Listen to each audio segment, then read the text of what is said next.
Pessoal, boa tarde. Sou o Renato, aluno de doutorado do professor Lima. Eu vou apresentar um trabalho que a gente está desenvolvendo agora, que é caracterizar a óptica não linear de um semicondutor, o fosfeto de galho, para prever a aplicação de dispositivos fotônicos do fosfeto de galho usando novas técnicas experimentais. A apresentação vai seguir o roteirinho bem simples. Eu vou fazer a motivação, dar uma introduçãozinha, os métodos, resultados e as conclusões.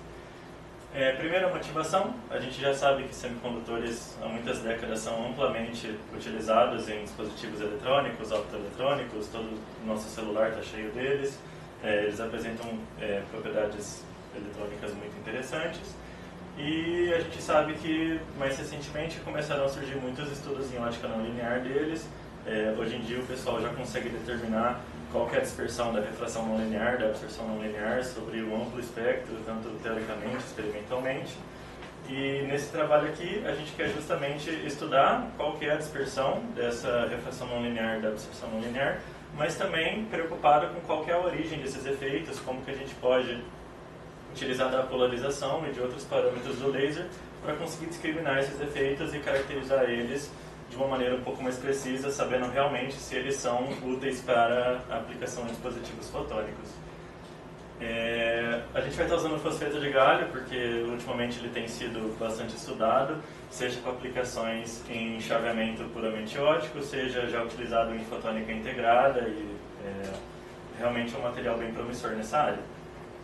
Aqui eu coloquei algumas características dele para motivar o trabalho. Ele tem um índice de refração bem alto, o band gap dele é indireto, em 2.24 eV, que se converter dá em 555 nanômetros, mais ou menos. Ele tem uma boa transparência, que vai de 0.55 até 11 microns.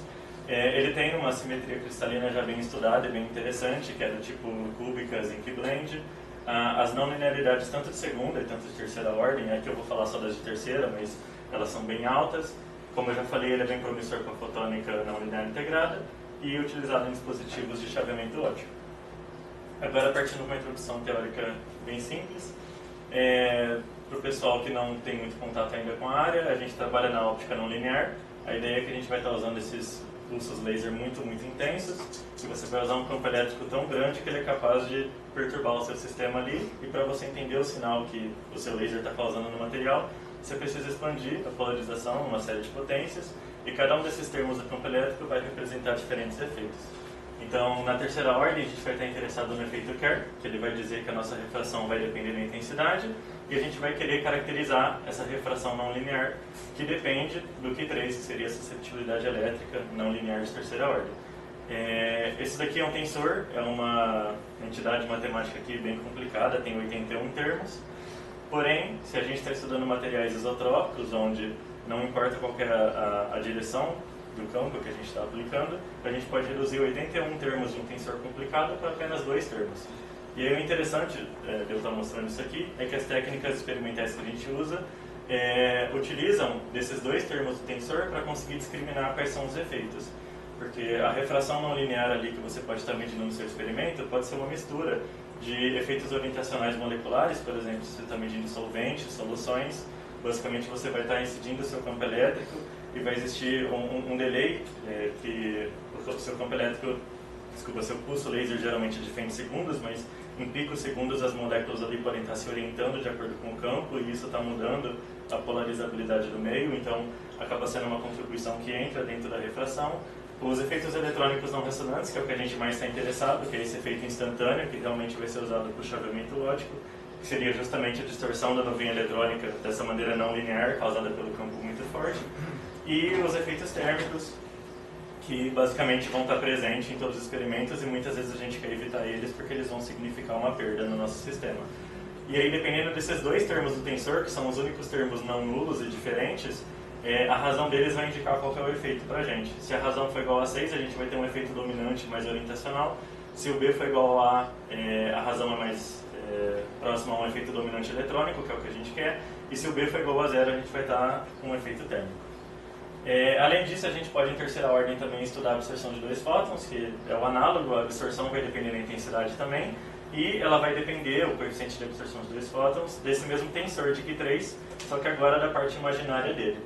E eu coloquei um esqueminha aqui bem simples, né? Em vez de você fazer uma transição de um único fóton, por exemplo, no verde, você precisaria de 2 fótons com metade da energia no infravermelho, e aí você estaria realizando a mesma transição, só que partindo também de um nível virtual e conseguindo realizar essa absorção em outro comprimento de onda, né?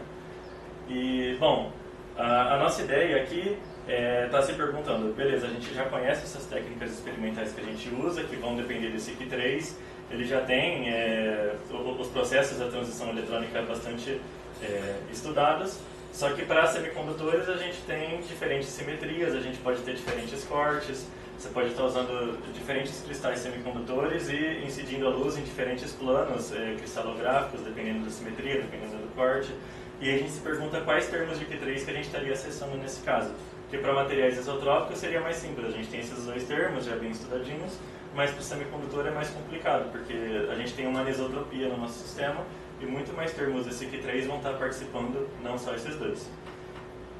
Além disso, a gente sabe, por exemplo, quando a gente está estudando moléculas orgânicas, que quando você quer tentar simular qual vai ser a não linearidade de terceira ordem esperada, você tem que usar realmente algoritmos de química quântica bastante complicados, partir de uma teoria bem complexa para conseguir entender quais são todos esses processos acontecendo na sua molécula, para entender qual seria o valor esperado na não linearidade de terceira ordem.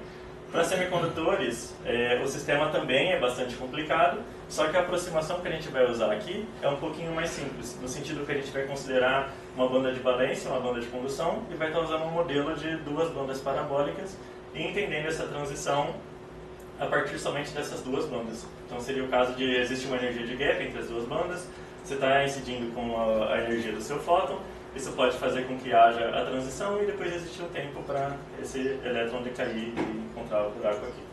E aí, então, resumindo, apesar da nossa dificuldade em entender quais seriam os termos de Q3, a gente consegue, de certa maneira, ter acesso a uma teoria um pouquinho mais simples para tentar estimar qual seria a não linearidade do que se a gente tivesse que partir para algoritmos de química quântica.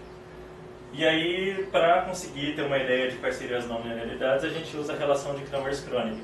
Eu coloquei um textinho aqui, mas só para ser mais técnico assim, mas basicamente são relações que são consequências da causalidade de sistemas lineares. Na ideia de que se você tiver um sistema linear e causal, você pode relacionar grandezas reais e imaginárias por transformadas, ou transformadas de Hilbert, para ser mais específico. E a ideia é que, como eu mostrei no tensor de Q3 ou no tensor de Q1 mesmo, a refração estaria relacionada a uma grandeza real e a absorção a uma grandeza imaginária. Então a gente pode usar isso para relacionar as duas e prever qual seria a ordem da não linearidade. E aí aqui a ideia é que se você tiver o índice de refração calculado, você poderia fazer uma integral no índice de absorção e conseguir relacionar um com o outro.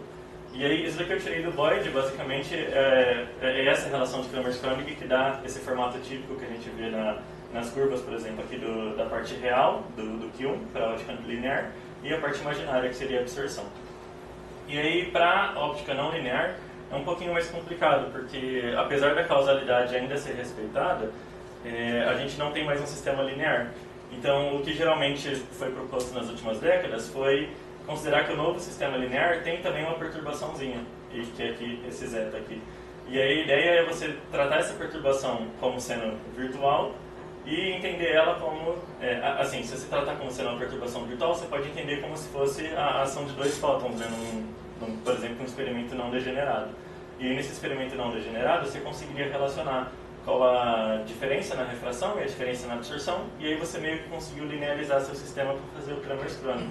E aí o N2 que você está medindo, que vai ser a refração não linear, vai depender analogamente também de uma integral da absorção não linear com as maiores dificuldades, né? A ideia aqui é que a gente vai estar usando casos degenerados nos nossos experimentos, a gente usa um único feixe, uma única frequência ômega, mas para calcular os valores para o caso degenerado, a gente precisa se atentar no caso não degenerado para fazer as contas. E aí, bom, aqui eu já coloquei as contas direto, porque não é o intuito aqui eu entrar em detalhe de todo o desenvolvimento, mas aqui seria como fica a relação para a absorção não linear. A gente tem uma constante que independe do material aqui, a gente tem uma energia relacionada à matriz do momento linear lá das transições eletrônicas, aqui o EG é a energia do gap, os índices de refração lineares, e aqui é a função de dispersão que importa para a gente. Por exemplo, na absorção, a gente poderia ter 3 efeitos acontecendo, né? A absorção de 2 fótons, o Raman e o efeito Stark. E aí, basicamente, a gente tem aqui as 3 contribuições principais. Aqui, para a absorção de 2 fótons, a soma dos 2 fótons tem que ser igual à transição. Para o Raman, a diferença entre os dois. E para o Stark, é um efeito um pouquinho mais complicado, que eu conheço pouco, que falam que é band blocking de uma maneira virtual aqui, não sabia explicar tão bem. A gente está mais interessado no 2 fótons, né, apesar de não ignorar as outras contribuições. Por exemplo, para 2 fótons, a gente consideraria aqui o x1 igual a x2, que os 2 fótons são degenerados, e chegaria numa função de dispersão dessa cara. E aí, nos livros assim, que tratam disso, você pode ver a cara que tem a função de dispersão, que seria um jeito de você calcular qual que é essa sua banda de absorção de 2 fótons ou da absorção não linear. E aí tem um análogo para refração. Ao invés de uma dispersão F2, a gente usa um G2 aqui, que vai estar relacionada pela transformada. E você tem curvas desse tipo, também com diferentes contribuições, que eu não vou entrar em detalhe, só por meios didáticos eu coloquei aqui. E aí, beleza, então a gente vai ter uma refração não linear dessa cara, degenerada, uma absorção não linear dessa cara, degenerada, fazendo umas simplificações aqui. E a gente vai tentar utilizar esses modelos teóricos aqui para entender mais ou menos qual valor a gente deveria esperar pela teoria e o que a gente está obtendo pela nossa técnica quando a gente tenta realmente investigar a origem das não linearidades. E a gente está interessado em determinar essas 2 grandezas porque o que geralmente a comunidade científica faz é determinar uma figura de mérito, que seria o potencial que você tem de aplicar um material em um dispositivo qualquer. E aí, basicamente, é calculado pela razão entre a refração não linear e a absorção não linear, porque a refração não linear te daria essa possibilidade de você estar modulando o sinal. Por exemplo, você vai fazer um chaveamento, você joga a luz no material, se ele tem a refração não linear, a luz é desviada e você consegue fazer uma chave de a luz passa ou não passa. E a gente quer que a absorção seja a menor possível para minimizar as perdas do sinal que a gente está modulando. E aí existem os valores típicos para diferentes dispositivos fotônicos. Por exemplo, o valor que a gente vai calcular deve ser maior que 2 raiz de 3 para um filtro de Fourier-Perot, maior que 4π para interferômetro de Marx-Rengel e maior que 8π para um ocupador direcional não linear. Então a gente vai estar interessado basicamente em, no fim das contas, calcular qual que é essa figura de mérito do fosfeto de galho. Partindo agora para os métodos. O primeiro método já está bem conhecido agora no grupo, que é o NERS, ou a rotação não linear de polarização elíptica. Ele é basicamente um análogo do que a gente vê para a atividade óptica na ótica linear, né, que o campo eletromagnético estaria fazendo rotacionar a polarização, mas aqui é um análogo por causa não linear. Basicamente a gente precisa ter um feixe chegando elipticamente na nossa amostra, um feixe elipticamente polarizado.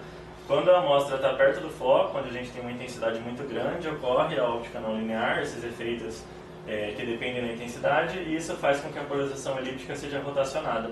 E aí, basicamente, o intuito da técnica aqui é a gente conseguir medir esse ângulo de rotação alfa que a polarização elíptica está sofrendo, porque ele está relacionado diretamente com a refração não linear. A gente faz isso usando um polarizador girante, depois da amostra, porque basicamente a gente modula o nosso sinal com uma lei de Malus, que seria esse cosseno quadrado aqui, e aí quando acontece o efeito não linear, a gente tem um lock-in de fase dupla que interpreta que essa modulação de cosseno quadrado vai sofrer um deslocamento na fase dela. Basicamente o efeito não linear dá um acréscimo em fase que está relacionado à refração não linear. Então depois eu mostro os resultados e a montagem experimental fica um pouquinho mais intuitivo. E basicamente o sinal que a gente obtém são sinais desse tipo. O interessante da técnica é que ela trabalha tanto em focalização fraca ou forte. Então se você está, por exemplo, pega um esqueminha de um feixe gaussiano aqui, se a espessura da sua amostra efetiva é muito maior do que a multiplicação do índice de refração linear e do Z0, que é o parâmetro de Rayleigh, esse aqui é o Z0, basicamente ele é essa distância que está relacionada à raiz de 2 da cintura do feixe aqui. Se a espessura da sua amostra é muito maior que esse produto, você vai ter uma amostra grossa, que seria uma focalização forte, que seria justamente esse platô que a gente começa a observar aqui. Aqui é o gráfico do sinal da nossa técnica, o translado da amostra ao redor do foco, e aí são diferentes espessuras da amostra aqui que mostrariam diferentes focalizações, né? E, por exemplo, no Z-Scan a gente usa a amostra fina, que seria a nossa amostra, ela tem espessura muito menor do que esse produto, e aí você teria um sinal parecido com esse no NERS. E aí a equação que rege a nossa técnica é essa daqui. Esse alfa é a rotação da polarização elíptica que a gente está medindo pelo lock-in. A gente tem um fator de raiz de 2 aqui, que é uma média temporal, para usar pulsos ultracurtos. Aqui ômega sub c é o vetor de onda, né? Esse seno de 2 φ é relacionado à polarização do feixe, a gente quer colocar uma polarização elíptica aqui. Esse B é aquele termo do tensor de Q3, que está relacionado a N2, que eu tinha mostrado. O N0Z0 é um termo da focalização, aqui é a intensidade de pico, e aqui é uma função que traduz também a focalização junto com o N0Z0, que vai ser essa diferença de arcotangentes, que dependendo dos valores que você está usando de Z0 e da espessura, você vai ter diferentes curvas aqui.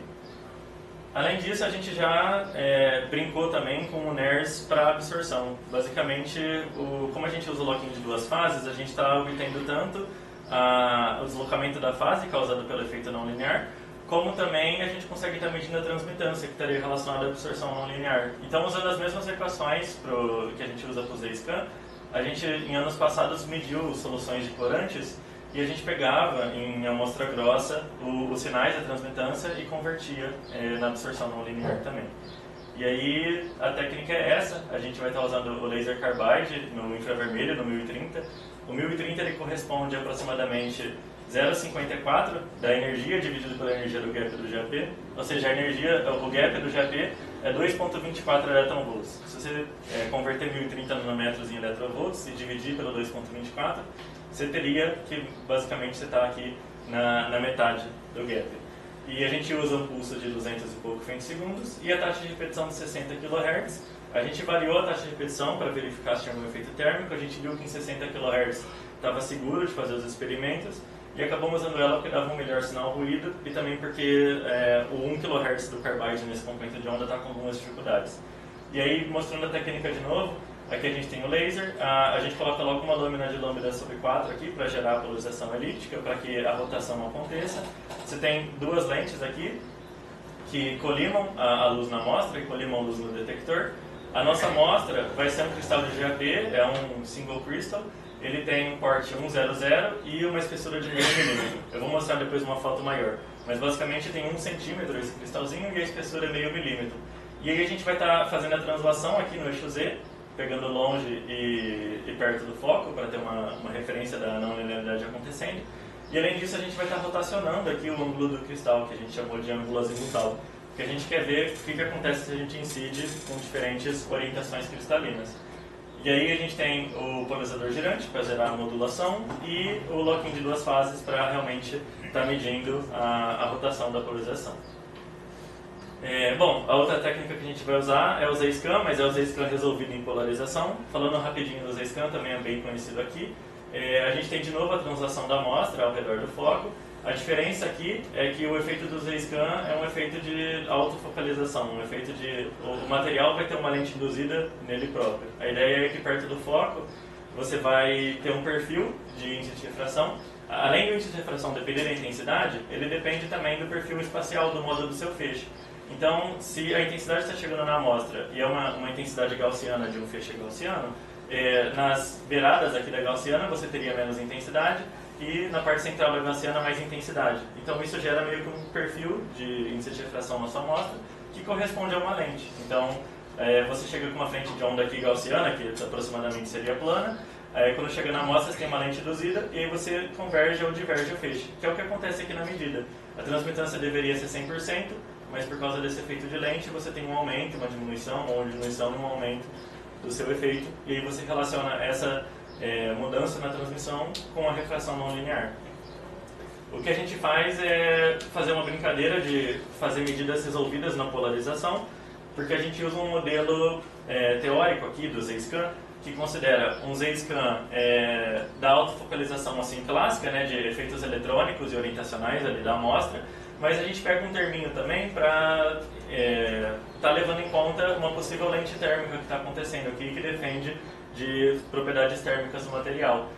Aqui nesse trabalho eu vou acabar nem usando esse outro termo, eu coloquei aqui só para ficar completinho aqui, mas a ideia é que a gente vai relacionar esse fator de fase aqui, induzido pela autofocalização, com o valor de N2 por essas equações, e se fosse necessário a gente teria um análogo aqui de pegar o quanto que a fase térmica está relacionada também com a mudança na transmitância por causa do efeito térmico.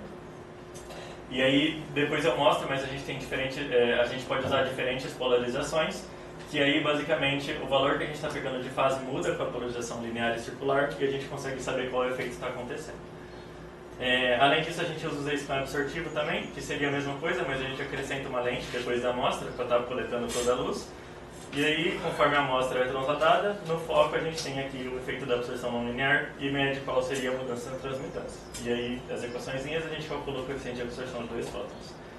Aqui estão as equações que eu falei. No Z-scan, se você pegar uma polarização linear, a refração não linear ela depende tanto A quanto de B, que são aqueles termos do tensor de Q3 que eu mostrei. E se for polarização circular, depende só de A. E aí, se você faz duas medidas nessa polarização, a razão delas deve seguir essa equaçãozinha aqui. Basicamente, igual eu tinha mostrado antes, que para efeito eletrônico B é igual a A, aqui fica o análogo, né? Se for eletrônico, fica 1,5, essa razão.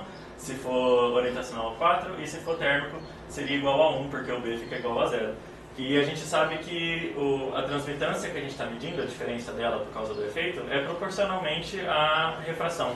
Então, do mesmo jeito que isso daqui vale para o ΔN, vale para o ΔT. Então, a gente faria essa medida na polarização linear e na polarização circular e consegue ver qual que é a razão. Então, aqui é o mesmo setup do NERSC, a gente só tira o polarizador girante. A gente está usando um chopper aqui porque muitas vezes a gente varia a taxa de repetição e a gente usa ele justamente para triggerar o lock-in, mas a princípio não seria tão necessário. A diferença do Z-scan é que a gente está usando uma lambda sobre 4 também, aí a gente usa a polarização linear ou circular. E, de novo, a gente vai transladar a amostra em relação ao eixo Z e também rotacionar o cristal para ver como que ficam as medidas. E aí a diferença do refrativo para o absortivo é que a gente colocaria uma segunda lente aqui. Então, beleza. Aqui está o cristalzinho de GAP de 1 centímetro. Ele fica aqui nesse suportezinho em que a gente consegue transladar no eixo Z e fazer uma medida em relação ao foco. E, ao mesmo tempo, a gente tem esse motorzinho acoplado aqui que a gente consegue rotacionar o cristal nesse sentido. Então a gente convencionou que esse daqui seria o ângulo θ igual a 0, assim, que seria esse cristal de corte 100. Aqui na imagem não dá para ver, mas tem uns chanfrinhos aqui, nesses dois vértices. Basicamente a gente pegou essa orientação e a gente vai estar rotacionando o cristal e também fazendo medida em relação ao foco. E aí, só para resumir, para o NERSC a gente vai usar a polarização elíptica. Ela é cega para efeitos térmicos, porque depende só do termo B do tensor, e o B é 0 para efeito térmico. E ela tem a vantagem de que ela depende pouco da qualidade ótica da amostra e do modo espacial do feixe, até porque ela pega medidas em deslocamento de fase e é menos sensível que a transmitância. E os Z-scan resolvidos em polarização vão ser polarizações linear e circular, e ele tem essa vantagem de que a gente consegue discriminar os efeitos eletrônico, orientacional e térmico e investigar de onde estão vindo as não-linearidades.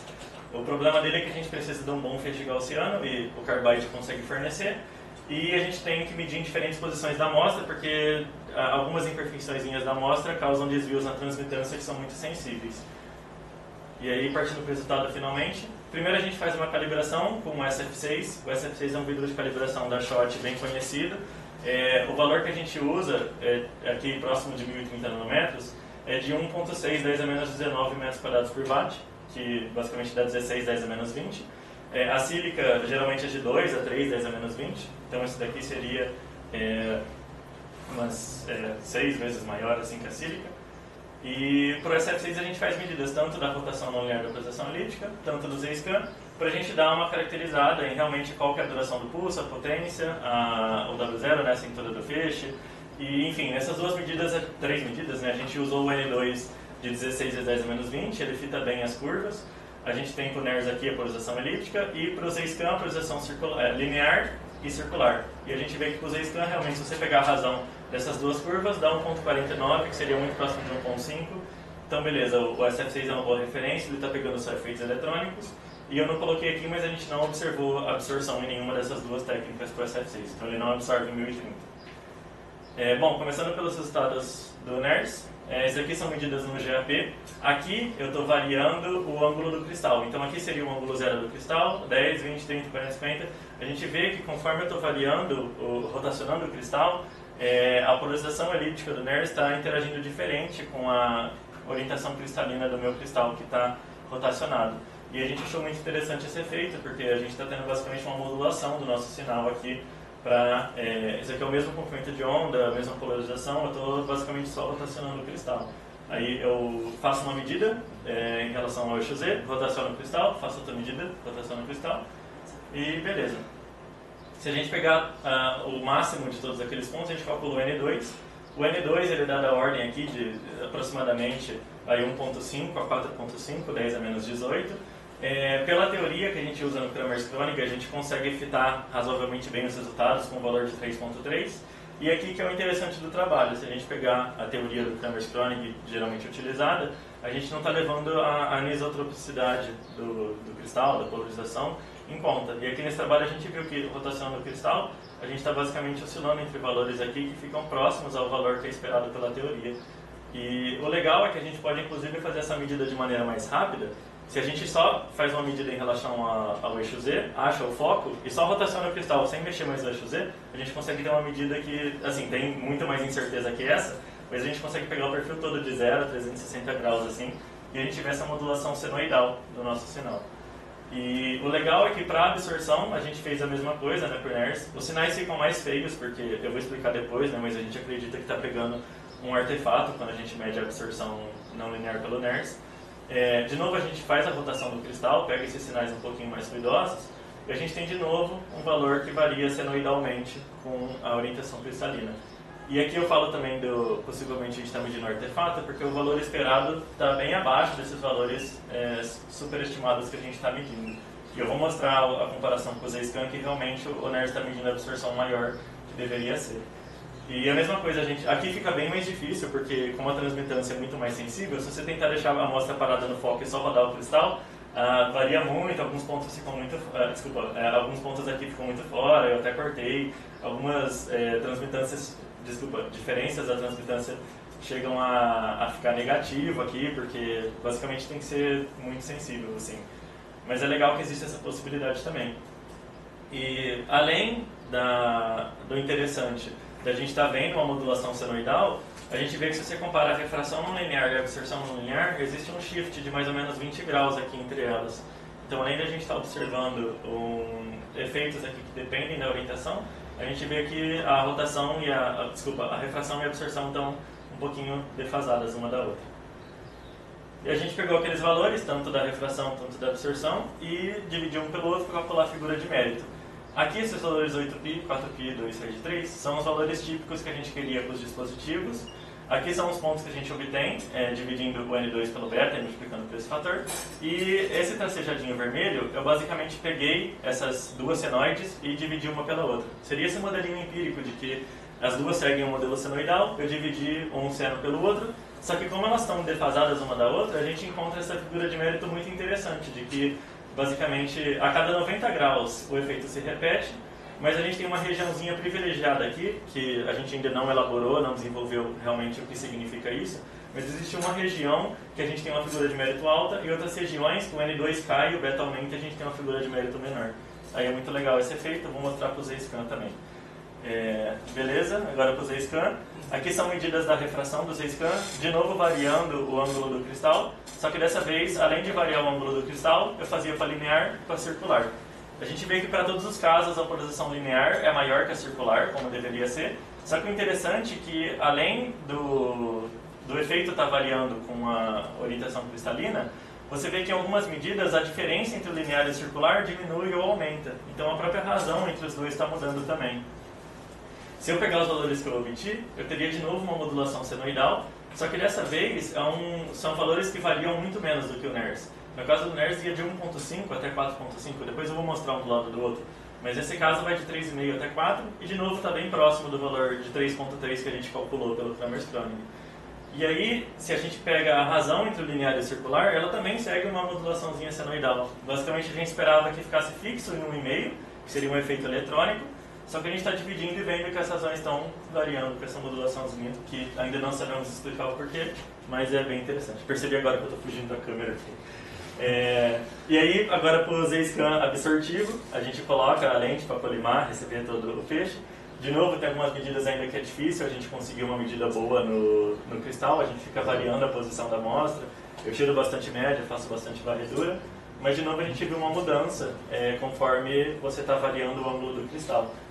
E é bem interessante porque os valores estão bem menores que o do NERS, também variam menos com a orientação, Aqui a gente teria esse valor esperado para a absorção de 2 fótons, que a gente tinha calculado antes do Cramer-Kronig, e o Z-scan já fica bem mais próximo, só que com uma incerteza maior.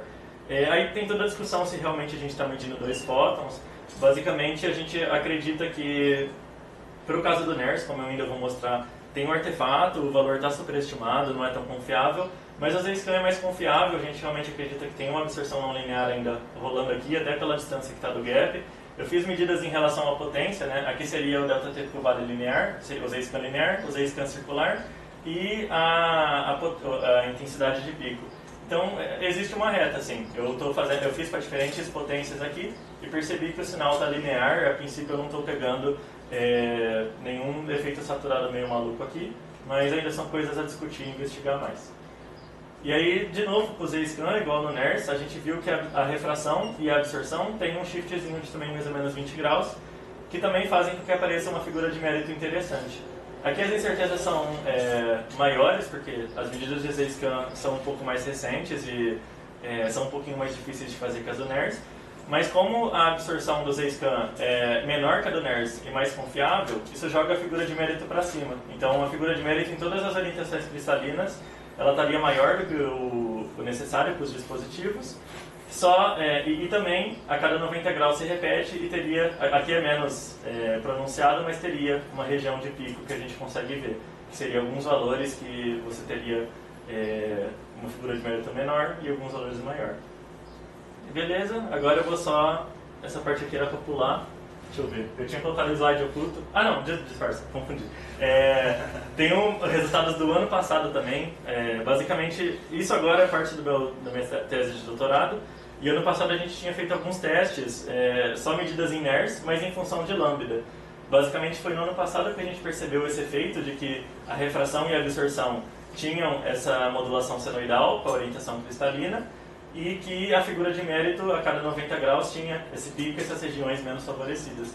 E a gente tinha feito no Dragon isso no ano passado, a gente variou no API do Dragon de 570 a 1550 nanômetros, que daria cerca de 0,36 a 0,97 da energia do feixe dividido pela energia do gap. E a gente viu que para diferentes comprimentos de onda esse efeito acontece, então não é algo exclusivo do 1030 que eu mostrei para o Carbide. E aí, se você pegar os valores encontrados para diferentes comprimentos de onda, indo aqui do 0,92 ao 0,35 da energia do gap, a gente tem os valores de N2. Aqui a gente pegou o valor máximo e mínimo, né? Basicamente você tem a modulação, o máximo e o mínimo aqui. Os valores máximos e mínimos, então você poderia ter as curvas teóricas só para o valor máximo ou só para o valor mínimo aqui para calcular o FOM. Aqui está o que eu estou falando do NERSC, está medindo um artefato na absorção. Basicamente, você está medindo a absorção, mas com uma polarização elíptica ali, e a gente não sabe o que realmente está acontecendo para a gente medir esse artefato. Mas você vê que, obviamente, acima desse valor aqui de comprimento de onda, de energia, a gente já não deveria estar acessando por 2 fótons, e a gente continua medindo um valor superestimado da absorção. E por causa desse valor mais superestimado da absorção, aqui a figura de mérito fica um pouquinho menos confiável. Mas é legal que deu para começar a ver a formação desse formato, assim, de você pega aqui essa curva teórica da refração, divide pela absorção e acha uma figura de mérito interessante aqui, né? Lembrando que aqui os valores vermelhos seriam o N2 máximo e o N2 mínimo é o preto. E aqui o azul foi tirado uma média, foi pegar a absorção máxima e a mínima e tirou uma média. E, bom, beleza, agora eu vou para as conclusões. Eu coloquei aqui o resumo das conclusões. Para o NERSC, a gente mede um valor em polarização elíptica para, por exemplo, 0 graus do cristal. Pega a polarização elíptica de novo para 50 graus do cristal, o valor cai, aqui é a mesma escala, né, vai até 8 graus. E para o Z-scan, a gente pega aqui polarização linear e circular, só que para o cristal em 0 graus, o cristal em 50 graus. De novo o valor cai e a razão entre os dois muda também. Aqui está a comparação. O NERSC a gente tinha, aqui são as mesmas escalas, né? O NERSC ele flutua bem mais aqui na senoidal, e o Z-scan ele dá essa perspectiva a mais da gente de medir essa razão e ver que ela flutua em próximo de 1.5, que seria o valor eletrônico. Aqui na mesma escala a absorção, o NERSC está medindo um valor bastante maior que o Z-scan, que fica mais próximo da teoria. Aqui eu não coloquei os cálculos das curvas teóricas, porque esse trabalho ficou pronto basicamente agora, e aí as curvas teóricas tinham feito pelo Lino no congresso que ele levou ano passado, e aí eu estou estudando ainda como fazer as curvas do Cramer-Kronig e vendo como o Lino fez também, então eu acabei nem colocando a discussão de como a gente calculou, Mas esses são os valores, a linha preta contínua que a gente tinha calculado. E aqui é comparando as figuras de mérito, né? Para o NERS a gente tem uma modulação mais pronunciada e maior, assim, e fica menor, porque a absorção está medindo maior. E para o Z-scan todos os valores estão bem acima do esperado, só que a modulação ainda não ficou tão pronunciada.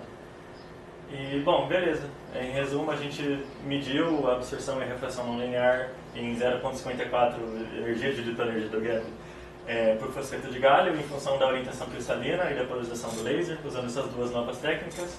A gente viu um efeito eletrônico puro dominante como origem, apesar de ainda não saber explicar porque que o valor flutua de 1,5. E a gente não espera que haja presença de efeitos térmicos no sinal da refração, porque tanto pela mudança lá da razão, tanto porque eu não coloquei aqui, mas as medidas que você muda a taxa de repetição, você vê que o efeito térmico já é bem desprezível nessa condição que a gente usou. E o interessante é que tanto a refração quanto a absorção seguiu essa dependência senoidal com o ângulo do cristal, que leva a valores interessantes da figura de mérito. E a gente também fez medidas no passado, variando o comprimento de onda, e viu que esse mesmo comportamento da figura de mérito acontece. E aí os próximos passos seriam estudar um modelo que leva em conta essa anisotropia, para entender o que está acontecendo, e caracterizar novos semicondutores, entender a diferença entre as duas técnicas. A gente já sabe mais ou menos relacionar o quanto que o ângulo de rotação do NERS está ligado por ΔT por vale do Z-scan, e fazer essas continhas. As referências, e muito obrigado, gente.